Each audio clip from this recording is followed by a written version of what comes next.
Welcome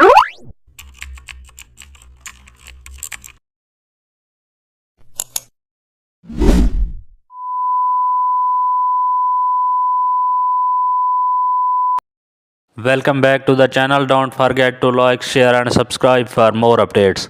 Today we are explore an amazing topic of Photoshop, how to create 3D floating social media ad using custom shapes. Start by choosing a dark background so the 3D shape look more dynamic. Now pick the ellipse tool and duplicate it 3 times. Use the emboss effect to add depth and create a floating illustration. Rotate each ellipse slightly to mimic cinematic lighting. Now add a transparent rectangle behind your main product.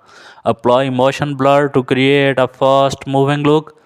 Next, position your product in the center with a soft glow.